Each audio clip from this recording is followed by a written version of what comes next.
ஆண்டவராகிய இயேசு கிறிஸ்துவின் நாமத்தினாலே மீண்டும் இந்த நேற்று நிகழ்ச்சிகளை சந்திப்பதில் மிகுந்த சந்தோஷம். தொடர்ச்சியாக அநேக சம்பவங்கள் இந்த உலகத்தில் அடுத்து நடந்துகிட்டே இருக்கு. அதாவது நிமிஷத்துக்கு நிமிஷம் மாறி மாறி நடக்குது. இதுதான் இப்படி நடக்கும் அப்படி எதிர்பார்க்கும்போது அதுக்கு ஆப்போசிட்டாக இன்னொன்று நடக்குது. அதாவது உலகமே அப்படியே டேர்ன் ஓவர் ஆகுது. நம்ம எக்ஸ்பெக்ட் பண்ண எல்லா விஷயங்களுக்கும் அப்படியே நேர்மாறம் நடக்குது. ஆனால் ஒன்று மட்டும் கரெக்டாக நடக்குது. வேதத்தில் சொல்ல தீர்க்க தரிசனங்கள் துல்லியமாக நடக்குது. மனுஷருடையதான எதிர்பார்ப்புகள் அல்லது அவங்களுடையதான கணிப்புகள் சில நேரங்களில் வலைத்தளங்களில் நாங்கள் பார்க்குறோம். யூடியூப் சேனல்ஸில் அவங்க வீடியோஸ் டெய்லி போடுறவங்களாம் இருக்காங்க. அவங்க பார்த்தீங்கன்னு சொன்னால் அவங்க ஒன்று சொல்லியிருக்காங்க, இதுதான் நடக்கும்ட்டு. அவங்க யாருன்னு பார்த்தீங்கன்னா பெரிய பெரிய போஸ்டிங்கில் இருக்காங்க. அவங்க சொல்கிறதெல்லாம் போய் ஒரு 3 நாள் கழிச்சு பார்த்தா அப்படியே தலைகீழ மாறி இருக்குது. அப்போ தான் நான் நினச்சேன், இது அவங்களும் பயங்கர ஞானம் உள்ளவங்க தான். பட் இது அந்த ஞானத்துக்கெல்லாம் அப்பாற்பட்டது. வசனம் சொன்னது மட்டும்தான் நிறைவேறிக்கிட்டு இருக்கு. வாங்க இன்றைக்கும் நேற்று வரைக்குள்ள நம்ம கடந்து போக போகிறோம். முதலாவதாக வார் அப்டேட். இதில் தான் நம்ம எசேக்கியேல் 38, 39 இந்த யுத்தத்தை நோக்கி தான் இது போய்கிட்டு இருக்கு அப்படிங்கிறத நம்ம ஏற்கனவே பல முறை சொல்லியிருக்கிறோம். இப்போவும் அதை நோக்கி தான் போய்கிட்டே இருக்கு. நல்லா கவனிச்சு பார்த்தீங்கன்னா இந்த யுத்தத்தில் ரஷ்யா உள்ள வரணுங்கிறது நம்ம ஏற்கனவே நிறைய காலங்களில் சொல்லியிருக்கிறோம். இப்போது ரஷ்யாவுடைய வார்ஷிப் மிடில் ஈஸ்ட்டுக்கு வந்திருக்கு. அது மட்டுமல்ல, ரஷ்யா இந்த பீஸ் டாக், அதாவது இந்த சமாதான காரியங்களில் நாங்கள் ஈடுபட தயார் அப்படின்னு சொல்லி வச்சிருக்கிறாங்க. ஈரானோட கூட சீஸ்ஃபயர் பண்ணுறதுக்கு நாங்கள் ரெடியாக இருக்கிறோம் அப்படின்னு சொல்லி வச்சிருக்கிறாங்க. நல்லா கவனிச்சு பாருங்க, பிரச்சனை யூஎஸ்க்கும் ஈரானுக்கும். இதில் ரஷ்யா உள்ள நுழைஞ்சு பண்ணுது. ஈரானுக்கு மிகப்பெரிய நண்பர் ரஷ்யாங்கிறது எல்லாருக்கும் தெரியும். பாகிஸ்தான் உள்ள போது நிறைய விஷயங்கள் செஞ்சுட்டு இருந்தாலும் இவங்க உள்ள வராங்க. இது எசேக்கியேல் 38:2 சொன்னப்பட்ட ரோஷ், சீஃப் பிரின்ஸ் ஆஃப் ரோஷ்னு ஆங்கிலத்தில் இருக்கும், ரோஷே அப்படின்னு மலையாளத்தில் இருக்கும். இந்த வடபுறத்துலேருந்து எழும்ப வேண்டும்னு 39:2 எசேக்கியேல்ல இருக்கும். இந்த ரஷ்யா இப்பொழுது உள்ளே பகிரங்கமாக நுழைஞ்சிருக்கிறது. அது மட்டுமல்ல, எச்சரிக்கை ஏற்கனவே கொடுத்துக்கிட்டே இருந்துச்சு. இப்போ ரஷ்யாவுடைய பார்ட் அதிகமாகிட்டே போகுது இதில். இது மட்டும் இல்லாமல் இன்னொரு மிக முக்கியமான விஷயத்தையும் ரஷ்யா சொல்லியிருக்கு. அதாவது ஐரோப்பா நாடுகளுக்கு மிகப்பெரிய எச்சரிப்பு கொடுத்துருக்கு. என்ன சொல்லியிருக்கு அப்படின்னா, உக்ரைன் விஷயத்தில் நீங்கள் இதே மாதிரி செஞ்சுக்கிட்டீங்கன்னா ஐரோப்பா நாடுகளை நாங்கள் தாக்குவோம் அப்படின்னு. இது ஏன் அவர் சொல்லியிருக்காருன்னா, அமெரிக்காவுக்கும் ஐரோப்பாவுக்கும் நடுவில் ஏற்படக்கூடிய பிரிவினை அல்லது விரிசல் இதை அவர் பயன்படுத்துகிறாரு அப்படின்னு பார்க்குறோம்.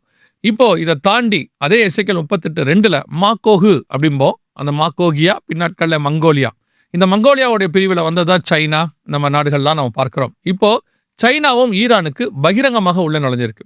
அப்புறம் நாங்கள் அனுப்புவோம், யூஎஸ் என்ன பண்ண முடியுமோ பண்ணுங்க, அதாவது இந்த ஸ்டேட் ஆஃப் ஹார்மஸை நாங்கள் கண்ட்ரோல் பண்ணுறோம், அதை வழியாக எங்களை தாண்டி ஒன்றும் போகக்கூடாது அப்படின்னு யூஎஸ் சொல்லுது. நான் போவேன் அப்படின்னு சைனா சொல்லுது. சைனா மேலே ஏற்கனவே ஒரு குற்றச்சாட்டு இருக்குது. என்ன அப்படின்னு கேட்டிங்கன்னா, யூஎஸோடைய பேஸ், இஸ்ரேலுடைய பேஸ் எல்லாம் கண்காணிக்கிறதுக்கு ஈரானுக்கான அந்த சேட்டிலைட் உதவிகள் எல்லாமே சைனா தான் செய்யுதுன்னு அவங்க இல்லைன்னு சொல்லியிருக்கிறாங்க. சைனா தான் செய்யுது அப்படின்னு சொல்கிறாங்க. ஸோ இப்போ எல்லாம் பார்த்தீங்கன்னா இந்த எசேக்கியேல் 38:2, 3, 5 வசனங்களில் யார் யாரெல்லாம் சொல்லப்பட்டாங்களோ அவங்க எல்லாம் உள்ளே வந்து சேர்றாங்க. இப்போ அப்படியே வரிசையாக ஒன்று கிரமமாக மாறாமல் அப்படியே அந்த குரூப் வந்து உள்ளே சேர்றதை பார்க்குறோம். இதில் இன்னொரு பெரிய சுவாரஸ்யம் என்னங்கிறது தான் அடுத்தது. போன 2 நேற்று வரைக்கும் முன்னாடி நாம் ஒரு விஷயம் சொல்லியிருந்தோம், உங்களுக்கு ஞாபகம் இருக்கும்னு நினைக்கிறேன். அதாவது நாம சொல்லலை, பைபிளில் உள்ளதை எடுத்து சொல்லியிருந்தோம். என்ன அப்படின்னா, தொகர்மா வம்சத்தார் துருக்கி உள்ளே வரணும் அப்படின்னு சொன்னோம். கரெக்டாக நேற்று வரை எடுத்து மறுநாள் பார்க்குறோம், ஒரு நியூஸ் ஒன்று வருது இஸ்ரேலுடைய IDFல இருந்து, இஸ்ரேல் டிஃபென்ஸ் ஃபோர்ஸ்லேருந்து. என்ன அப்படின்னு பார்த்தீங்கன்னா, துருக்கியை தான் இந்த ஈரான் வேலையை முடிச்சுட்டு அமெரிக்கா அடுத்து துருக்கி கிட்ட தான் போகணும், இஸ்ரேலுக்கு அடுத்த த்ரெட்டு துருக்கி தான் அப்படின்னு அனௌன்ஸ் பண்ணியிருக்கிறாங்க. அது மட்டும் இல்லாமல் அதுக்கு எதிர்வினையும் துருக்கி ஆற்றி இருக்கிறது. அதாவது இருக்கிறதுலையே ஹிட்லர், இந்த காலத்து ஹிட்லர் யாருன்னா நெத்தன்யாகு தான் அப்படின்னு சொல்லியிருக்கிறாங்க. அதுக்கு திருப்பி இவங்க எதிர்வினையா துருக்கிங்கிறது ஒரு பேப்பரில் இருக்கிற புலி மாதிரி சும்மா பேசிட்டு தான் இருப்பாங்க அப்படின்னு சொல்லி, அதற்கு எதிர்வினையா துருக்கி சொல்லுது, அடுத்து லெபனானையோ ஈரானையோ ஒரு குண்டு போட்டால் கூட சரி, அது துருக்கி மேலே குண்டு போடுறதுக்கு ஈக்குவல். ஸோ இஸ்ரேலை அடுத்து நாங்கள் தாக்குவோம். நல்லா கவனிச்சிங்கன்னா இது இப்போ ரீசெண்டாக உள்ள வருது. துருக்கிக்கும் இஸ்ரேலுக்கும் ஏற்கனவே நிறைய பிரச்சனை இருக்குது. ஆனால் நேட்டோ நாடுக்குள்ள துருக்கி இருந்ததுனால, யூஎஸும் நேட்டோ நாடுகளுக்கு உதவி செய்கிறதுனால நேரடியாக அவங்க மோதாமல் இருந்தாங்க. இப்போ நேரடியாக மோத தொடங்கிட்டாங்க. எசேக்கியேல் 38, 39 யுத்தத்தை நாம் உள்ளுக்குள்ள இருக்கிறோம். அந்த யுத்தத்தினுடைய தானே உள்ளுக்குள்ள இருக்கிறோம். அதோடைய வீரியம் அல்லது உச்சகட்டத்தை தான் இனி வருகிற காலகட்டங்களே பார்க்க போகிறோம். கர்த்தருக்கு சித்தமானால் நாம் அடுத்து வருகிற இந்த யுத்தத்தை பற்றின அப்டேட்டை வருகிற நேற்று வரையில் உங்களோட கூட பகிர்ந்து கொள்கிறோம். இதை தாண்டி மிக முக்கியமான ஒரு கம்பாரிசனை நாம் இன்னைக்கு பார்க்க போகிறோம். இந்த கம்பாரிசன் இது நாங்கள் கொஞ்சம் கொஞ்சமாக பார்த்தபோது எங்களுக்கு புரிஞ்சது. ஏற்கனவே நம்ம நிறைய காரியங்களை சொல்லியிருக்கிறோம். என்னென்னா, அந்தி கிறிஸ்து அப்படின்னு ஒரு காரியத்தை உங்களுக்கு சொல்லியிருக்கிறோம். 1 யோவான் 2:18 அந்தி கிறிஸ்துங்கிறதான வேர்டை வந்து பைபிள் யூஸ் பண்ணுது. இந்த அந்தி கிறிஸ்துனா என்ன அப்படின்னா, உலக பிரகாரமாக சொன்னால், அதாவது நார்மலாக சொன்னோம்னா கடைசியாக ஒரு சர்வாதிகாரி வருவான், இவன் தான் உலகத்தை அழிக்க போகிறவனாக இருப்பான், கடவுளுக்கு எதிராக இருப்பான் அப்படின்ற மாதிரி ஒரு காரியத்தை நம்ம பார்க்குறோம். இது எல்லா மதங்கள்லையும் வெவ்வேறு விதத்தில் சொல்லப்பட்டிருக்கிறது. ஆனால் இதில் ஒரு பெரிய ஆச்சரியம் என்னென்னா, அந்த அந்த அந்திகிறிஸ்துங்கிறது ஒரு ஸ்பிரிட். அது எவன் மேலே இருக்கோ அவன் அப்படி மாறுவாங்கிறது வேதத்தின்படி நாம் பார்க்கிறோம். பிள்ளைகளே, இப்பொழுதும் அநேக அந்திகிறிஸ்துகள் இருக்கிறார்கள் அப்படின்னு நம்ம பார்க்குறோம் 1 யோவான் 2:18. ஸோ இந்த அந்திகிறிஸ்துங்கிறது ஒரு ஸ்பிரிட். அது நிறைய பேர் மேலே இருக்கும், அவங்களுக்கு அந்த குணாதிசயங்கள் இருக்கும். ஆனால் ஒரிஜினலாக அந்திகிறிஸ்துனே ஒருத்தன், அதுக்குன்னு அந்த ஸ்பிரிட்டுக்குன்னே ஒருத்தன் பிறப்பான். இப்போ எப்படி பரிசுத்த ஆவியானவர் நம்ம எல்லா மாதிரி இருக்கிறாரு, நம்ம ஆவியானவர்கள் அல்லது ஆவிக்குரியவர்கள் நம்ம சொல்கிறோம் இல்லையா? ஆனால் பரிசுத்த ஆவிக்குனே ஒருத்தர் பிறந்தவர் இருந்தார், பரிசுத்த ஆவியிலேயே பிறந்தவர் இருந்தார். அவர் தான் அதை கொண்டு வந்து நம்ம எல்லாருக்கும் கொடுத்தாரு. அவர் தான் ஆண்டவராக இயேசு கிறிஸ்து. அதே மாதிரி தான் இந்த ஆன்டிகிறிஸ்டோட ஸ்பிரிட்டோடைய சுபாவங்கள் அநேகருக்குள்ளே இருக்கும். ஆனால் அந்த ஆன்டிகிறிஸ்டோட ஸ்பிரிட்டுக்குனே பிறந்த ஒருத்தர் இருப்பான், அவனை தான் நம்ம அந்திகிறிஸ்து என்று சொல்ல போகிறோம். ஏன் இவ்வளோ எக்ஸ்ப்ளனேஷன் கொடுக்குறேன்னு கேட்குறீங்களா? இப்போது ட்ரம்ப் பண்ணக்கூடிய எல்லா காரியங்களையும் பாருங்கள். நான் ஒரு 6 காரியங்களை உங்கள் மத்தியில் அப்படி லிஸ்ட்டாக சொல்கிறேன். அந்திகிறிஸ்துக்கான எல்லா கம்பாரிசனும் அவருக்கு ஒத்து போகும்.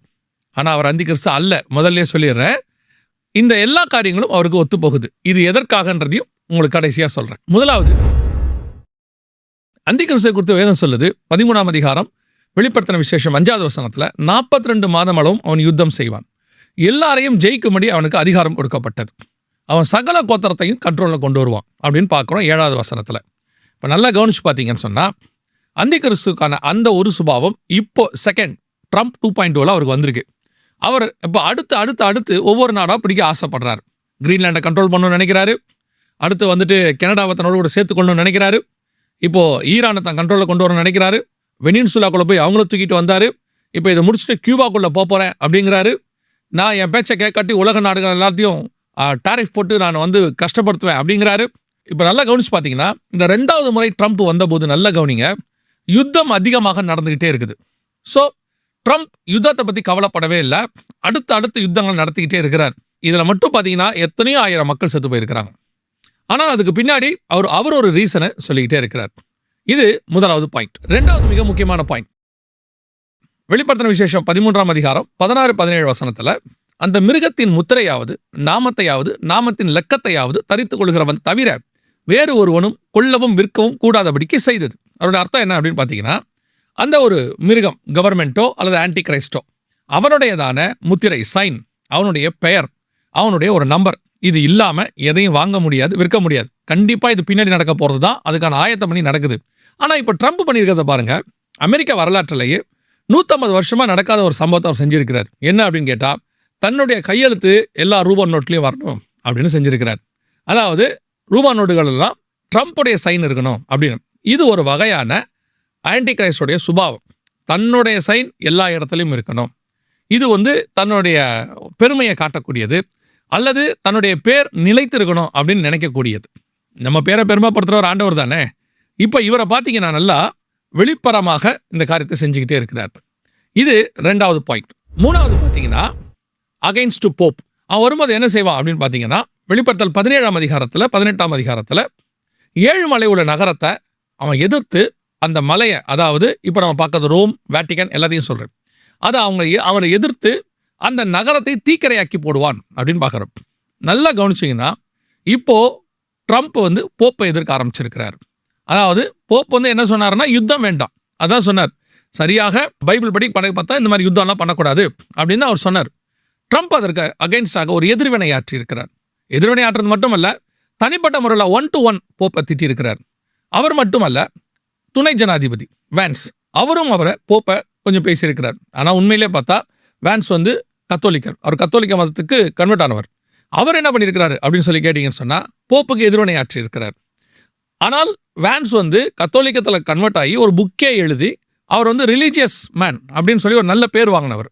அவருமே இப்போ பார்த்தீங்கன்னா வேட்டிக்கனை எதிர்க்கிறாங்க.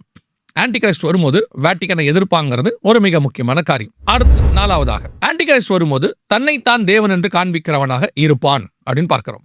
2 தெசலோனிக்கேயர் 2ஆம் அதிகாரம் 3-4 வசனங்களில் தன்னையே தேவன் என்று காண்பிக்கிறவனாக இருப்பான். சமீபத்தில் ட்ரம்ப் பண்ண ஒரு வேலை எல்லாருக்கும் ஒரு முகசுளிப்பை ஏற்படுத்துச்சு. ஆனால் ஏன் அவர் அப்படி பண்ணாருங்கிறத அவர் ஒரு விளக்கம் கொடுத்துருக்கிறாரு. அது ஏற்றுக்கொள்ளக்கூடிய விளக்கமாக இல்லை. என்ன அப்படின்னு கேட்டிங்கன்னா, ஒரு ஆளை ஹீல் பண்ணுற மாதிரி ஒரு ஃபோட்டோ ஒன்று போட்டிருந்தார், ஏஐ ஜென்ரேட் பண்ணி போட்டிருந்தார். அதில் அவர் என்ன பண்ணியிருக்கிறாருன்னா, நான் டாக்டரை நினச்சி தான் போட்டேன் அப்படின்னு அவர் சொல்கிறார். ஆனால் அதில் பார்த்தீங்கன்னா அது வந்து இன்னைக்கு உள்ள ட்ரெஸ் கோட் கிடையாது. அது கிட்டத்தட்ட ஒரு 2000 வருஷத்துக்கு முன்னாடி இருக்கக்கூடிய ஒரு ட்ரெஸ் கோட், யூதர்கள் கலாச்சாரத்தில் ஒரு ட்ரெஸ் கோட். அது மட்டுமல்ல, ட்ரம்ப்புக்கு பின்னாடி வானத்திலேருந்து ஒரு 3 பேர் இறங்கி வர மாதிரி இருக்கு. இது எதுவுமே அவர் சும்மா தன்னை ஒரு மருத்துவராக காட்டுறதுக்காக போட்டதில்லை, அது தன்னை கிரைஸ்டாக காட்டுவதுக்கு போட்டது. அந்த இடத்துல அவர் தன்னை ஒரு கிரைஸ்டுக்கு அடையாளமாக தான் போட்டிருக்கிறாரு அப்படின்னு எல்லாருக்குமே தெரியுது. ஆனால் அவர் இல்லைங்கிறாரு. அவருடைய கருத்தை நம்ம ஏற்றுக்கொள்ளத்தான் வேண்டும், அது விவாதத்துக்குரியது. ஆனால் தன்னை திடீரென்று இப்படி போட வேண்டிய அவசியம் என்ன? இதுதான் இப்போ ஒரு கேள்வி. ட்ரம்ப் வந்து ஒரு ஜனாதிபதி, அவர் ஏன் இப்போ திடீர்னு ஒரு ஹீலராக தன்னை காட்டினார், தன்னை ஹீல் பண்ணக்கூடிய பர்சனாக காட்டுறாரு அப்படின்னு பார்க்கும்போது சந்தேகத்துக்குரியதாக மாறுது. இது ஆன்டிகிரைஸ்டோட சுபாவத்தில் 4வது மிக முக்கியமான விஷயம். 5வது, ட்ரம்ப் போர்ட் ஆஃப் பீஸ் அப்படின்னு ஒன்று ஆரம்பிச்சார், அதாவது சமாதானம். தானியேல் புஸ்தகம் 11ஆம் அதிகாரம் 21வது வசனத்தில் ஆன்டிகிரைஸ்ட் புறப்படும் போது சமாதானத்தை அறிவிக்கிறவனாய் புறப்பட்டான் அப்படின்னு சொல்லி பார்க்கிறோம். வெள்ளை குதிரை புறப்பட்டது என்று வெளிப்படுத்தல் 6:2 வாசிக்கிறோம். இப்போ பார்த்தீங்கன்னு சொன்னால் இவர் ஒரு சமாதானம் போர்ட் ஆஃப் பீஸ் அப்படின்னு ஒன்று ஆரம்பிச்சு எல்லா நாட்டையும் அதுக்குள்ளே கொண்டு வர போகிறேன், யூஎன் வேண்டாம், அதுக்கு மாற்றாக ஒன்று செய்வோம் அப்படிங்கிற மாதிரி ஒன்று உருவாக்கினார். இது ஆன்டிகிரைஸ்ட் செய்யக்கூடியதான ஒரு மிக மிக முக்கியமான விஷயம். உங்களுக்கு தெரியும் நினைக்கிறேன். இந்த சமாதானத்துக்கான நோபல் பரிசுக்காக ட்ரம்ப் பட்ட பாடுகள் என்னன்னு நமக்கு தெரியும். கடைசியில் அவருக்கு அது கிடைக்கல. வெனின்சுலா அதிபரை பிடிச்சதுனால அதுக்கு இவருக்கு ஏற்ற மாதிரி அங்கே ஒரு அம்மா இருக்காங்க வெனின்சுலாவில், அந்த அம்மா கொண்டு வந்து இவங்களுக்கு அந்த அம்மா கொடுத்த சமாதானத்துக்கு நோபல் பரிசை இவருக்கு கொடுத்தாங்க, இவர் வாங்கிக்கிட்டார். யோசிச்சு பாருங்க, சமாதானத்துக்கான நோபல் பரிசு எது கிடைச்சிச்சுன்னா ஒருத்தரை பிடிச்சி ஜெயிலில் போடுறதுக்காக கிடைச்சிச்சு அப்படின்றதான் அதோடைய கருத்து. இது ஆன்டிகிரைஸ்டோடையதான அடுத்த சுபாவம், தன்னை சமாதானம் அறிவிக்கிறவனாய் காண்பித்தல். கடைசியா ஒரு விஷயம், இதான் ரொம்ப ஆச்சரியம். என்ன அப்படின்னு கேட்டீங்கன்னா, யாரையுமே நம்பாத யூதர்கள் ட்ரம்ப்பை நம்புறாங்க. ட்ரம்ப்புக்காக ஒரு காயினே போட்டாங்க.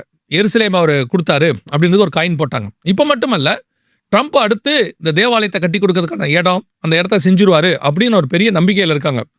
இஸ்ரேலில் இந்த கடைசி 50 வருஷத்தில் இஸ்ரேல் அல்லாத ஒரு மனுஷனுக்கு, அதாவது இஸ்ரேல் தேசத்தை சாராத யூதர்களை சாராத ஒரு மனுஷனுக்கு இவ்வளோ கனத்தை அந்த நாட்டில் அவங்க என்னென்னலாம் செஞ்சுருக்கிறாங்கன்றதை நீங்கள் போய் பார்க்கணும். ட்ரம்ப்பு காயின் போட்டிருக்கிறாங்க, ஒரு தெருக்கு பேர் வச்சுருக்கிறாங்க, ட்ரம்ப்புக்குன்னு ஒரு தனி கான்செப்ட் செஞ்சுருக்கிறாங்க, என்னெல்லாம் பண்ணியிருக்காங்கன்னு நீங்கள் போய் பார்க்கணும். அப்படி அவங்க செய்கிறாங்கன்னா அது ட்ரம்ப்புக்கு மட்டும்தான் செய்கிறாங்க. ஸோ இப்போ முழுமையாக இந்த இஸ்ரேல் வந்து ட்ரம்ப்பை நம்புது. அது மட்டும் அல்ல, ட்ரம்ப்பவே என்ன சொல்கிறாங்க அப்படின்னா, அவர் ஒரு யூதரை போல செயல்பட ஆரம்பிச்சிட்டாரு அப்படின்னு சொல்லி. ஆனால் கடைசியாக பார்த்தீங்கன்னா இது எதுவுமே நடக்காது. அதாவது ட்ரம்ப்போடைய ஆட்சி போக போது, அது வேற விஷயம். இது எல்லாத்தையும் நீங்கள் ஓவராலாக பார்த்தீங்கன்னா ஒரு ஆன்டிகிரைஸ்டோடைய சுபாவத்துக்கான எல்லா கான்செப்டும் அவருக்குள் காணப்படுகிறது. இப்போ நீங்கள் என்ன கேட்கலாம், இதை வச்சு நீங்கள் என்ன சொல்ல வரீங்க, ட்ரம்ப் தான் ஆன்டிகிரைஸ்ட் சொல்கிறீங்கன்னா? இல்லவே இல்லை. ஆன்டிகிரைஸ்ட் ஐரோப்பியன் யூனியன்லேருந்து 10 நாடுகள் கூட்டமைப்புக்கு நடுவிலிருந்து வரணும். ஏன்னா தானியேல் புஸ்தகம் 7ஆம் அதிகாரத்திலும் சரி, வெளிப்படுத்தின விசேஷம் 17ஆம் அதிகாரத்திலும் சரி, அந்த 10 கொம்புகள் நடுவிலிருந்து சின்னதான ஒரு கொம்பு புறப்பட்டு, அதில் மாற்று கருத்தே இல்லை.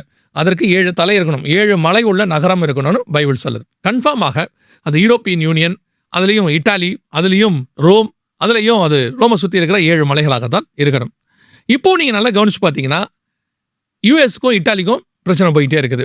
அதாவது மெலனான்னு சொல்லி இட்டாலியோடைய ஜனாதிபதி இருக்காங்க, அவங்களுக்கும் இஸ்ரேலுக்கும் ஒத்துக்கலை. இப்போ எல்லாம் பிரச்சனை போயிட்டே இருக்குது. அடுத்த வல்லரசு அவங்க தான் உருவாக போகிறாங்க. அதில் இட்டாலியோடைய தலைவர் அந்த அம்மா தான் வந்து அங்கே தலைவராக மாறிட்டு இருக்கிறாங்க இப்போதைக்கு. ஆனால் அந்த அம்மாவும் இருக்க போகிறதில்ல, அதையும் தாண்டி வரும்னு வச்சுக்கோங்களேன். இப்போ என்ன சொல்ல வரோன்னா, ஆன்டிகிரைஸ்ட் என்பவன் இதே சுபாவத்தை இதை விட அதிகமாக, ஏன்னா வரும்போது வசனம் சொல்லுது, எல்லா மிருகங்களை பார்க்கிலும் அது வேற்று உருவமாக இருந்தது. இப்போ நம்ம கண்ணுக்கு முன்னாடி ஒரு ராஜா ஆன்டிகிரைஸ்டுடைய சுபாவங்களோடு கூட வெளிப்படுகிறான். ஆனால் ஒரு கூட்டம் அவனை ஏற்றுக்கொள்கிறது, பெரிய கூட்டம் அவனை எதிர்க்கிறது. அடுத்த ஆன்டிகிரைஸ்ட் வரும்போது அவனை பெரிய கூட்டம் ஏற்றுக்கொள்ளும், ஒரு கூட்டம் எதிர்க்கும். இப்போ ட்ரம்ப்பை பெரிய கூட்டம் எதிர்க்குது, ஒரு சின்ன கூட்டம் ஏற்றுக்கொள்கிறது. இதே மாதிரி வருகிற ஆன்டிகிரைஸ்ட்டை ஒரு பெரிய கூட்டம் ஏற்றுக்கொள்ளும். என்ன காரணம் அப்படின்னு கேட்டிங்கன்னா, இப்போ ட்ரம்ப் எக்கானமியில் வீக், ஆனால் வரப்போகிறவன் எக்கானமியை தூக்கி நிறுத்திடுவான். ட்ரம்ப் கொடுக்கக்கூடிய ரிலீஜியஸ் ஆஸ்பெக்ட்ஸில் எல்லாருக்கும் முகசுளிப்பை ஏற்படுத்துது. ஆனால் அவன் சொல்ல போகிறது ஒரு சமாதானத்தை கொண்டு வரும். இப்படி அவன் வந்து எக்கானமி எல்லாத்தையும் தன் டேக் ஓவர் பண்ணுவான்னு வெளிப்படுத்தல் 13ஆம் அதிகாரத்தில் இருக்கு. ஸோ அப்படி வரும்போது ஒரு ஆன்டிகிரைஸ்ட் சுபாவத்தோடு கூட ஒரு ராஜா வெளிப்பட முடியுமா அப்படின்னு கேட்டிங்கன்னா, அந்த சுபாவங்களில் ஒரு 6-7 விஷயங்களோடு கூட ட்ரம்ப் நம்ம கண்ணுக்கு முன்னாடி இருக்கிறார். திருப்பியும் சொல்கிறேன், ட்ரம்ப் ஆன்டிகிரைஸ்ட் அல்ல. ஆன்டிகிரைஸ்ட் யாருன்னு நமக்கு இப்போ தெரியாது. ஆன்டிகிரைஸ்ட் வெளிப்படும் போது தான் தெரியும். அது வசனத்தினுடைய கணக்கின்படி அவன் ஐரோப்பியன் யூனியன்லேருந்து வரணும். இப்போ நம்ம கண்ணுக்கு முன்னாடி இது எல்லாமே நிதர்சனமாக தெரியுது. நம்ம கடைசி காலத்துல மிக மிக கடைசி இடத்துக்கு வந்திருக்கிறோம். இனி நமக்கு இருக்கிற ஒரே ஒரு வாய்ப்பு ஆயத்தப்படுவது மட்டும். இயேசுவை சந்திப்பதற்கு ஆயத்தப்படணும். இயேசு சொன்ன இத்தனை விஷயங்கள் அப்படியே துல்லியமா கண்ணுக்கு முன்னாடி நடக்குது அப்படின்னா, இயேசு வருவார் என்கிற தீர்க்க தரிசனமும் துல்லியமாய் நடக்கப் போகுது. கர்த்தருக்கு சித்தமானால், வருகை தாமதிக்குமானால், இன்னொரு நேற்று நிகழ்ச்சியில் உங்களை நாங்கள் சந்திக்கிறோம். God bless you.